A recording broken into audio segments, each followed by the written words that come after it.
Hello and welcome to our 7-8 minutes of weekly Torah talk. Our guest today is Rabbi Shlomo Riskin. He's the chief rabbi of Efrat. He's founder, chancellor emeritus, and Rosh Yeshiva of Or Torah Stone.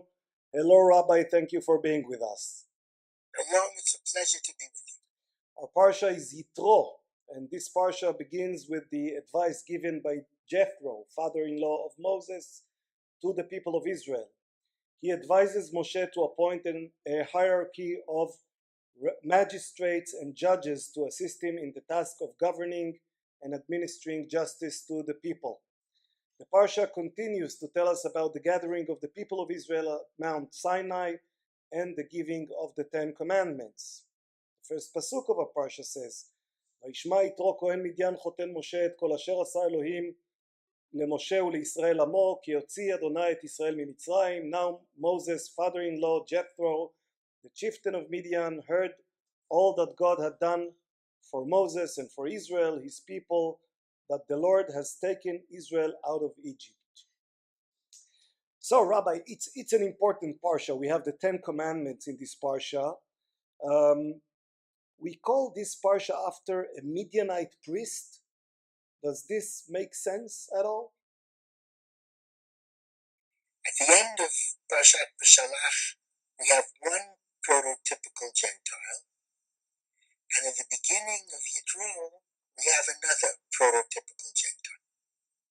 The one at the end of Parshat B'Shalach is Amalek, our national enemy through all the generations, who believes in preying on the weak, and preyed on us when we were weak, and believes in physical power that can conquer all.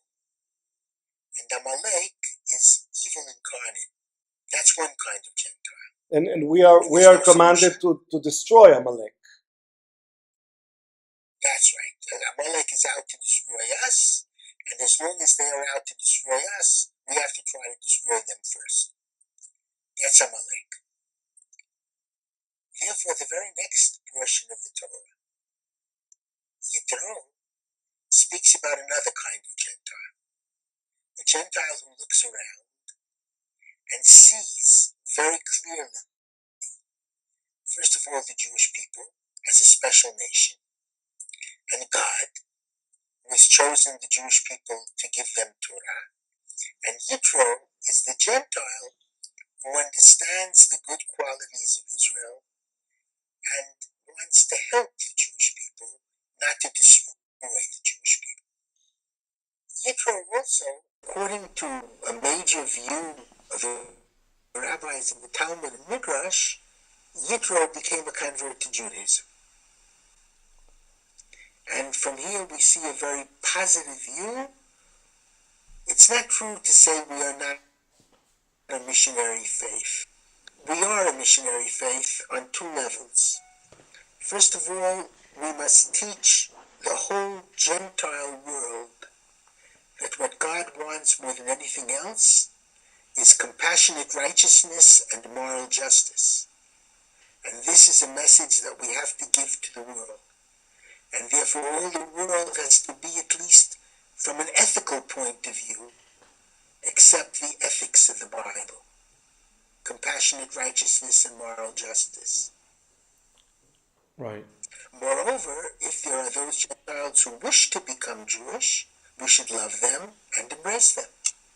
That's Jethro. Do we love Jethro? Well, because he wanted to become Jewish. It's not in the Parsha. What is the essence of the good deed that he does in our Parsha? He gives good advice. So he's the man with the suitcase from out of town who comes into the camp and gives us good advice. He does more than that. First of all, he reminds Moshe of a very important thing. You see, Moses was so involved with God and so involved with the Jewish people, he forgot his wife and he forgot his children. So the first thing that's clear from the dialogue within Yitro is a good father-in-law. He brings the wife and the two children to Moses, gently reminding him busy you are. I know you're trying to create a Jewish people and ultimately save the world. But remember, you have a wife and you have 2 children. So he brings the wife and 2 children and reminds Moses of his duties towards them. The second thing is, he gives very good advice. Sometimes I think Jews are known to be pretty smart. And I think as a nation, we probably are pretty smart, good genes. But organizational ability, that was never the great gift to the Jewish people. And you say this without any connection to the current Israeli election. Every connection to the current Israeli election. Israel is a wonderful country. It's doing marvelous, marvelous things. But one thing I learned when I first came to Israel 35 years ago, and I spent a day at the Knesset, I said I never had so much faith in God, because Israel is a marvelous country. It's done marvelous things. It's not because of the political parties. There must be a God in heaven that is directing, because it's not the politics here. It's not the Knesset here. It must be God. Yitro taught organization to Moses, which was very, very, very important. And if indeed the rabbis are correct, he actually became Jewish. And we have 36 different ways of saying that we must love the convert. Even before he converts, certainly never force a conversion. And we don't believe non salus extra ecclesia, that there's no salvation outside of the church, outside of our synagogue. Right. We certainly believe every moral human being has a place in heaven, sometimes higher than the place of the Jews. But we do believe it's a good thing to be Jewish, and if someone wants to be Jewish, we have to accept them with embracing arms. Right. You were saying, as you were speaking about Jethro and what he reminded Moshe, he reminded him of his wife and of his children and of the people that Moshe might have forgotten about. Did he also remind him about himself? Take care of yourself, because you're exhausted. You can barely think about your. Yes, he says that too. But he comes with the wife and the children. That's the most marked thing. That, I think, was the main reason for his journey. That seems to be fairly clear.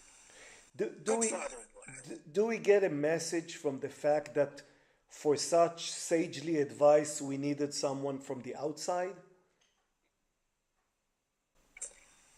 I think yes. I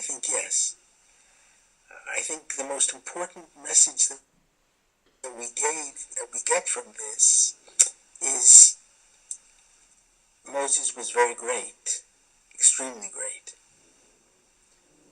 And he revealed God's divine will in the Torah which he gave to the Jewish people, which we believe is the case. However, along the way, Moses forgot his family. And in general, Moses initially rejects leadership of the Jewish people. Moses says, I am heavy of speech. And Gersonides, the Rabbi, explains heaviness of speech. I don't like small talk. Moses is into heavy talk, kavad peh, heavy of speech.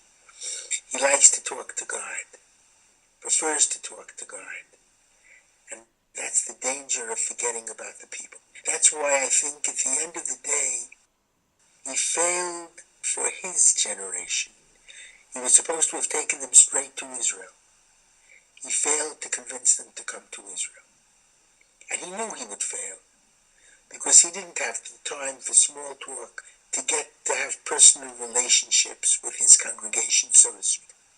But we should not forget the other people in our lives and have a mission so lofty that it doesn't allow us to include the people most important to us, our spouses, our children. Rabbi, that's indeed an important message. Thank you so much, and Shabbat Shalom. Shabbat Shalom, all the best.